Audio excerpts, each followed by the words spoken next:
Hey! Hello, who is this? Can I help you? Hey! What can I do for you? Open the door! How may I help you? Open the door! I'm not gonna be able to do that. And I've got a visitor. Creeped up behind me asking me if I had a light. I shit me pants. Most people go into the woods to disconnect, to escape the noise, the pressure, the world. But sometimes the silence out there isn't peaceful. Sometimes it's watching. In this video, we're breaking down some of the most disturbing camping encounters ever caught on camera. Moments where experienced explorers ventured deep into isolated forests only to realize they weren't alone.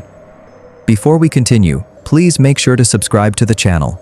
We're working hard to reach 1,000 subscribers, and your support truly means the world to us.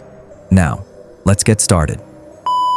Some YouTubers document their lives, others chase challenges, but every once in a while, someone attempts something so unusual that it turns into a story no one could have predicted. That's exactly what happened to a creator named Heza. His channel is known for experimenting with different ways to make money and learning practical skills, from flipping cars to testing online business ideas. But about a month before this incident, he decided to try something completely outside his usual content. Instead of business experiments, he set out to build a tiny camper inside a microcar. He had no real background in building campers or converting vehicles. Still, that didn't stop him.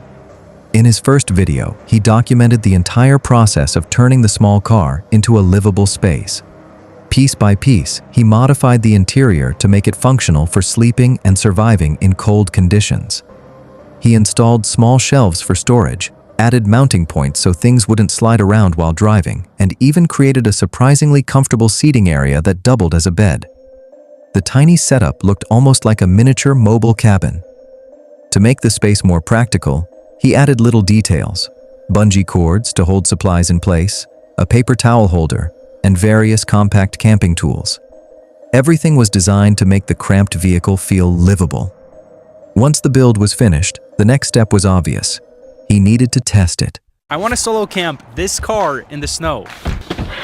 Now, I love my current simple setup, but it has two issues. One, there's no heating solution. I can't just keep running the car heater. Pretty sure that's bad for the car. I don't want to get stuck in the woods in freezing temperatures. Problem number two, I want to be able to cook a meal inside the car. I don't want to have to put on boots, get outside, and have to cook in the freezing snow. That's not very cozy at all, which means we're going to have to tweak this setup. Now, currently, figure out a way to get rid of these beams and hopefully make this platform a little lower. There's not much headspace here. Now, luckily, I had some leftover wood. And after cutting it to size, it was pretty wobbly. There was this massive bolt sticking out here that I didn't account for. Much better. And gives us a ton of open space here. And what I didn't tell you earlier was that I snuck out to Home Depot and bought some plywood that I will be using for a brand new structure. Nicely into this bottom cubby here. That's pretty good. I do have some. Instead of choosing somewhere easy or warm, he decided to drive into the Sierra Nevada mountains during winter. The idea was simple. If the camper could handle freezing temperatures and snow, then the project would be a success. After finding a quiet location far away from towns or other campers, he parked the tiny vehicle and began setting it up for the night. Window covers went up for insulation and privacy. Only the front windows were left slightly open, and those were covered with mesh so air could pass through while keeping bugs out. As the temperature dropped, the inside of the car quickly became cold. To deal with that, he brought along a small butane heater, a model that many people online recommended for winter camping. Still, using a fuel heater inside a car made him nervous, so he took precautions. He had a gas monitoring device to warn him if fumes built up, and he even installed a fire extinguisher nearby just in case. Everything about the setup suggested he was trying to stay careful while pushing the limits of his little camper experiment. For a while, the night was peaceful. He cooked a simple meal, relaxed inside the tiny space, and enjoyed the quiet isolation of being alone in the mountains. There were no nearby campsites, no other cars, and no signs of people anywhere. It was the kind of calm solitude many campers look for when they escape into the wilderness. Eventually, after eating and finishing up for the evening, he climbed into bed inside the micro camper, shut off the cameras, and prepared to sleep. At that point, he believed the challenge was basically complete. All he had to do was wake up the next morning. But the night didn't stay quiet for long. Burning inside of a car, so I'm gonna use it sparingly and only when I'm awake. I brought this gas monitoring device. It should alert me if things get a little toxic in here. Now, to make sure I don't die from a fire, I did install a fire extinguisher in here. And then in case any ops or animals pull up, I did buy some bear spray. So I believe that covers the big three.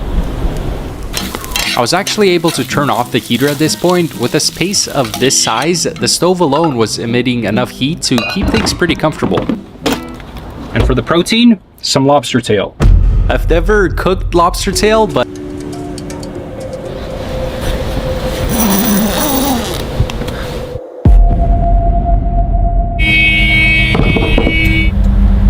Hey! Hello, who is this? Can I help you? Hey! What can I do for you? Open the door!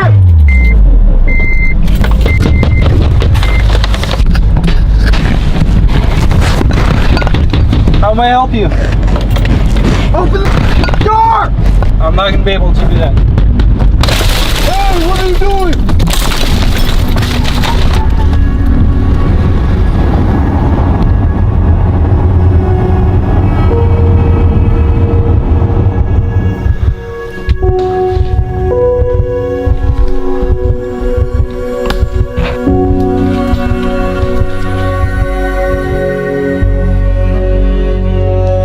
Headlights suddenly appeared outside Bayaheza's car and a vehicle blocked him in. A man stepped out, shined a flashlight inside, and aggressively demanded he open the door. When Bayaheza tried to leave, the man began pounding on the windows and tearing at the door handle. As Bayaheza struggled to drive on the icy ground, the attacker ripped away the window mesh and smashed the glass, sending shards into the car and injuring his eye. Finally gaining traction, Bayaheza sped away and later received treatment for the eye injury.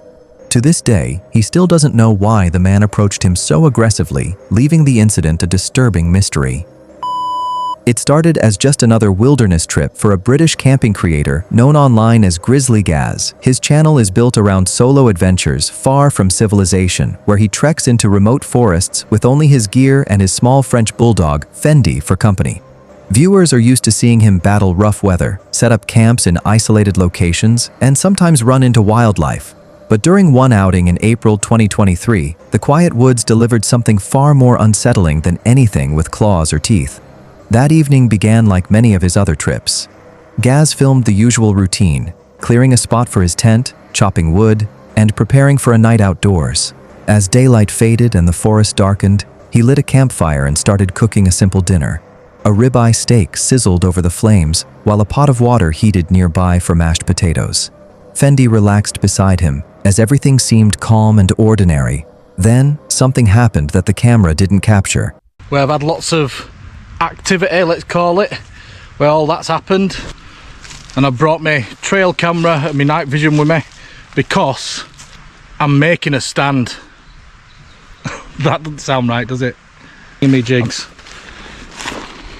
Oh, look, it's got a big hole in it. That's why they've left it. So, more rubbish for me to take out.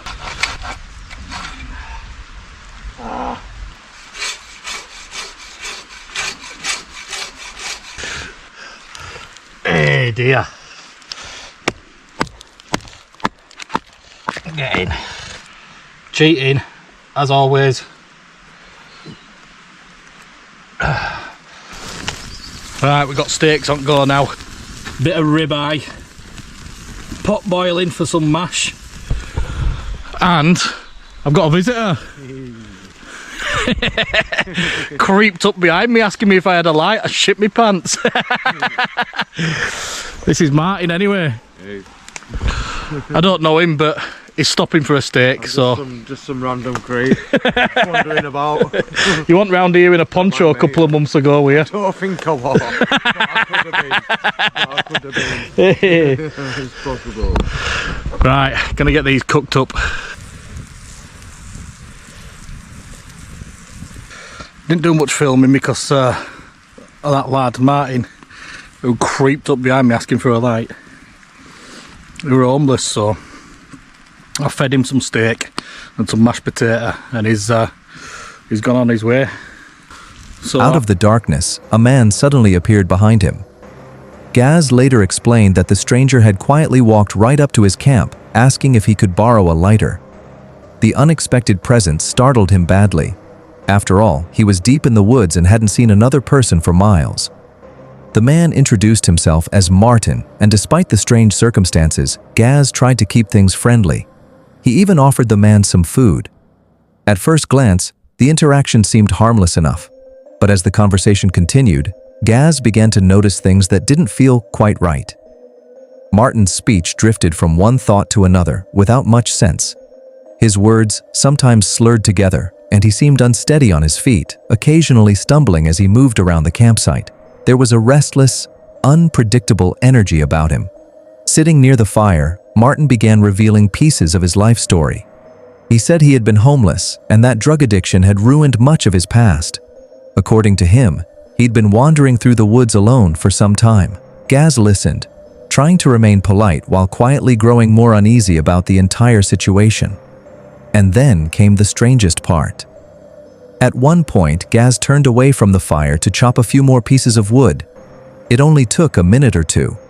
But when he turned back around, Martin was gone. Not walking away, not fading into the trees, just gone. There was no goodbye, no rustling leaves, no sound of footsteps moving through the forest. The stranger had simply vanished into the darkness without a trace. Even though nothing openly threatening had happened, the encounter left Gaz deeply unsettled. He couldn't stop thinking about the situation. If Martin had found his camp once, what was stopping him from returning later in the night? Gaz was alone out there with expensive equipment, cameras, and supplies, and now he knew someone else had been roaming the area. Rather than risk staying the night, he decided to pack up and leave the site early. But before heading out, he set up a trail camera nearby. His idea was simple. If Martin came back after he left, the camera might capture it. The following morning, Gaz returned to the area to retrieve the camera and check the footage. But when he reached the tree where he had mounted it, something immediately felt wrong. the fact that he just left without saying out has put the EBGBs up me, because he's going for two things. One, I'm going to tell his mates that there's a guy camping out with a load of filming equipment, and two, he's going to score because he needs his fix. And even then, if he goes and scores, has his fix, talking with his mates, we'll go back in the morning and see if he's been. But my gut were telling me, got to about here right next to me when he said, "Have you got a light, mate?" Said that he could see the smoke from the fire, and that's why I didn't want to light it really, because then our trail camera's gone. That's where it was, on this tree.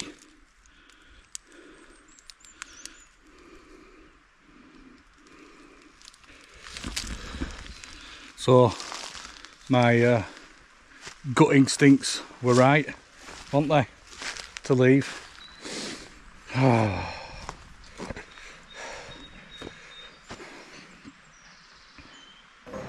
The camera wasn't there. The exact spot where he had attached it was empty. There were no obvious signs of damage or animals messing with it. It was simply gone. The device that might have answered the question of whether someone returned to the camp had disappeared entirely. In that moment, Gaz's earlier decision suddenly felt justified. Whatever had happened during the night, someone or something had taken the camera.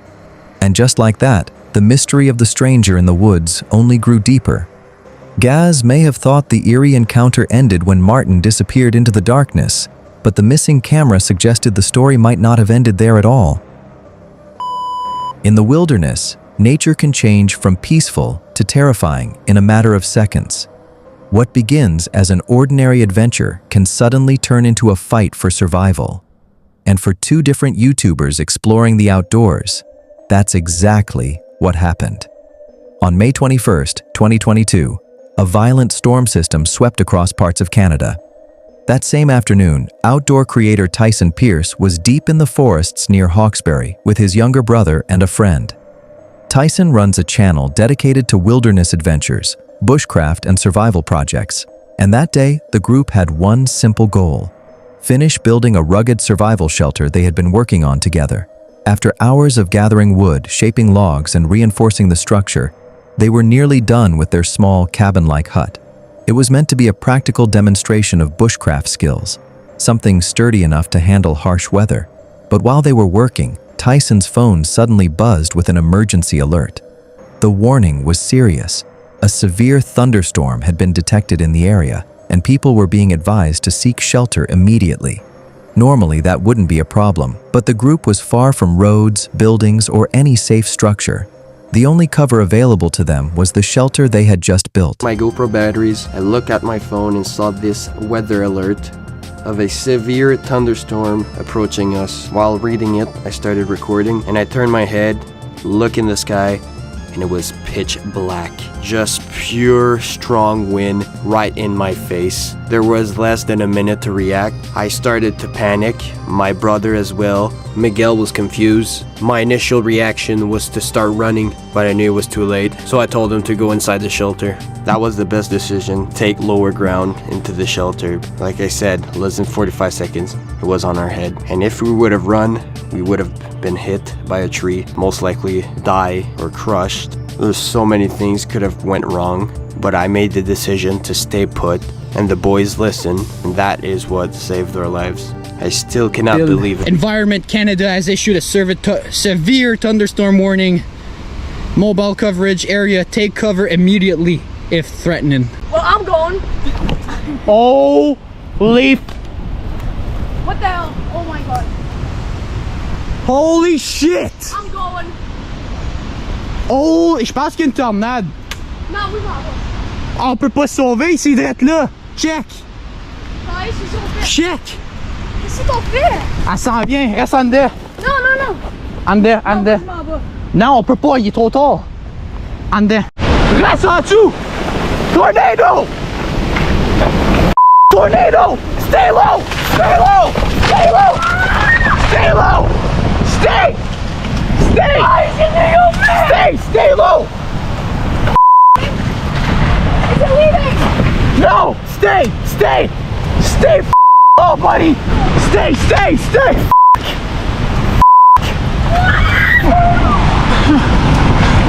Stay! Stay! This small ball! In this small ball! In this small ball! Guys, are we gonna die? Are we Stay gonna low! die? No! No! We're good! We're good! We're good! Fuck! No, we're dying. We're dying. We're dying. No! Stay! Stay! Fuck. Shit, bro! Fuck. Oh my god. Tice. Stay! Stay! Stay, Miguel. Stay! Stay! We're gonna wait until. Holy shit! No, guys, please, don't make me. C'est good, on est good. On est good? It's sir. 100% sir. Please, God, please. God, s'il vous plaît. S'il vous plaît. Oh my god, no.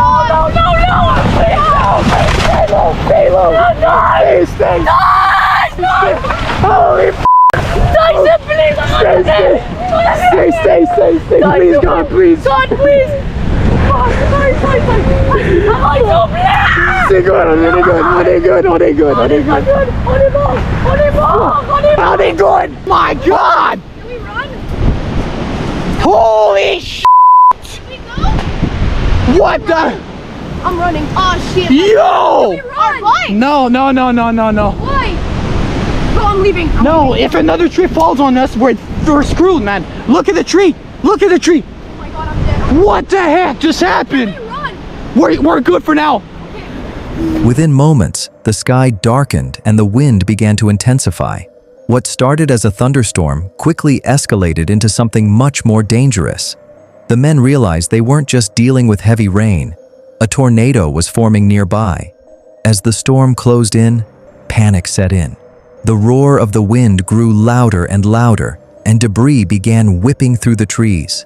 The three rushed inside the small shelter they had constructed, crouching low to the ground as the tornado passed dangerously close. The sound outside was overwhelming. Crashing branches, violent gusts, and the unmistakable chaos of a powerful storm tearing through the forest. In that moment, all they could do was hold their position and hope the structure they built would survive the onslaught. For several intense minutes, they braced themselves as the storm raged around them. Fear took over as they wondered if the shelter would collapse, but somehow the structure held together. Eventually, the noise began to fade. The violent wind moved farther away, and the storm slowly passed. When the men finally stepped outside, they were able to see the damage left behind. Trees had been shaken, debris scattered throughout the forest, and their shelter itself had visible cracks running through parts of the structure. Yet incredibly, it was still standing. Against all odds, the small bushcraft hut had protected them. Without it, being exposed in the open forest during a tornado could have ended very differently. And that's all for today. Please make sure to like and subscribe. See you soon.